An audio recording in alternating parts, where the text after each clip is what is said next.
It's that time of the year again.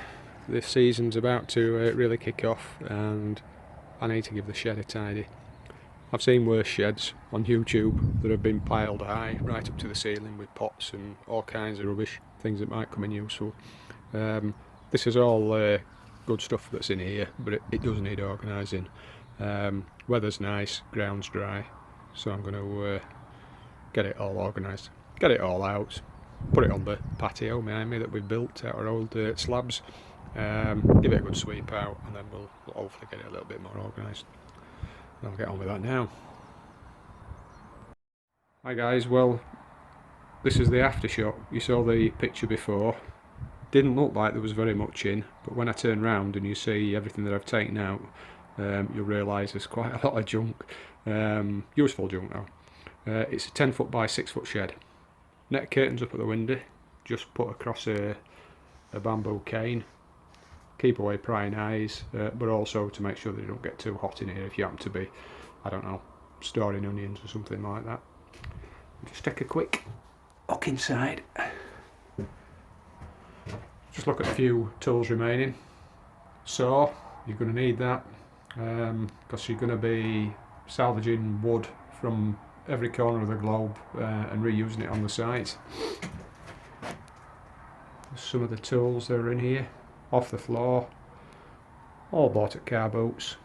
£5 a spade. Fork there with the little balls on, ideal for getting out your taties so that you don't pierce them. Hammer, going to need that for your wood as well because you're going to want to play with some nails. Then if we turn around, hope that we don't get blinded by the sun, we'll do it slowly. That's all the stuff that I took out. There's quite a lot of it, isn't there? We'll take a closer look at what we've got and you'll see how useful some of this stuff can be. You'll also get an idea of what you might need.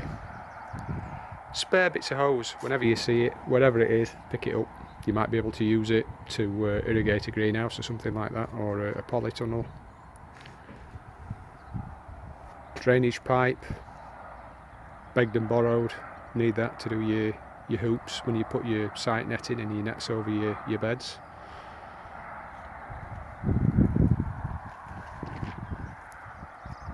Rakes and cultivators, the old things you see on, nobody wants them anymore, nobody uses them, but they're ideal for going over your beds. You'll have seen Dan Unsworth on Allotment Diary, he uses one.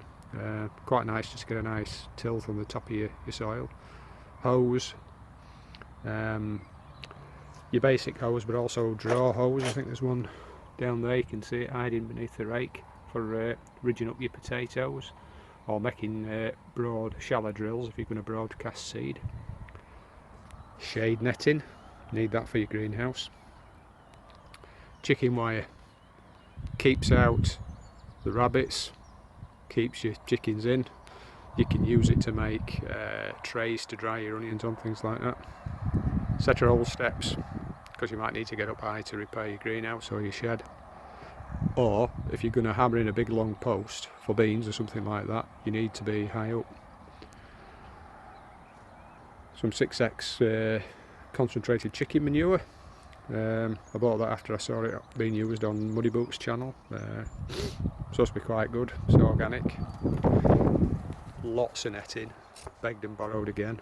The first time I put in cabbages, I used a system of poles and strings and scrunched up paper, you know, to try and frighten away all the pigeons. It looked like a ticker tape parade or a street party. It looked like the Queen were going to visit. First year, great, kept the pigeons away. Second year I did it, looked fantastic. A couple of days later, everything looked fine.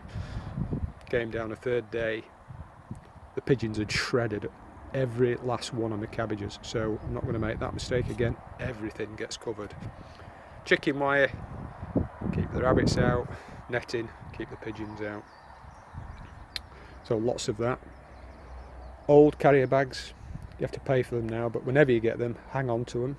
Have lots of uses. If you watch the homegrown fruit and veg channel, you see that he uses that lad uses carrier bags to tie up his is carrot tops. He uses them to put them inside pots for potatoes, so you can lift them out, and because they're fairly transparent you can see where the taters are growing. Pull the tater off, pop the bag back in the pot. Lots of pots.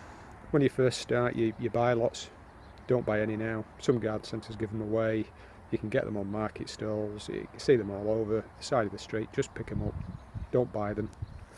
Bubble wrap, ideal for covering the inside of your greenhouse or a small area if you just want to maybe keep your tomatoes warm, your seedlings, something like that. What else have we got? The ubiquitous little blue tray, you see them everywhere, ideal for collecting your potatoes and a little bit of veg when you visit to take back to the car. Table and a couple of chairs. When it rains and you go into your shed, greenhouses are full, you can't get in there for tomatoes and cucumbers. Go into your shed, you've got a safe haven. They're not sweeties, they're beans. I should really have kept them in brown paper bags, because I've just had a look and the blue ones, they've got a little bit of mould on, but I think we should be okay. Got plenty. These, I don't know what variety they are, but I've been using them for 5 years, and I was given a jar full by a retired farmer in Germany, a friend. He's used them in his back garden for 30 years, taking his own seed.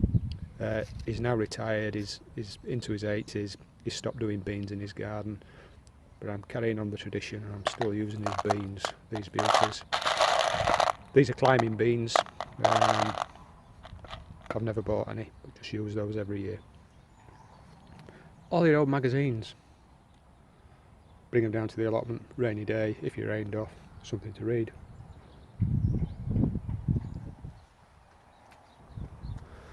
Bit of garden lime for your brassicas, slug killer, couple of sprayers, trying not to use any Roundup or glyphosate. We use it now just around the back of the allotment where the next paddock meets, where you get all kinds of rubbish coming from underneath, couch grass, nettles, a bit of mare's tail. It's just used along the periphery of the site. Down here, all your odds and ends for your greenhouse, you never throw anything away. Rubber, wire, nuts, bolts, hooks, if you see them anywhere, get things off the ground, hang them up on the wall. Have a broken spade, what do? You hang on to it, you've got a dibber. That's just about it, I think. I think there might have been a plastic tie on here somewhere as well. They're very useful. Ah, there we go. Look. They're very useful. You can get them a pack for about £1 on a car boot. Ideal for tying chicken wire to site fencing, or if you look down there, if you were to get a little bit closer, you'll see that no nails were used, putting those manure bays together. They're just a series of pallets held together with plastic tie wraps, and then you just cut them off when you need to take the front off. I could have done a sliding front like some people do. Just didn't have the energy or the inclination when we first got the site, so we just tied them together and then we just cut it off at the front and then replace it with a couple. So lots of junk on the face of it, but actually it's all really useful stuff. So motto again is never throw anything away. So that's my shed. I've got to get on and sweep it out now, and then put all this rubbish back, but in a more orderly fashion. So if we look at it in reverse, that's the paved area clear of everything, and if we look back in the shed, you'll see it's all nicely organised now. Hose pipes at the front, they're going out in the next 3 or 4 weeks. Bring them in over winter so they don't freeze and split. So I put those at the front.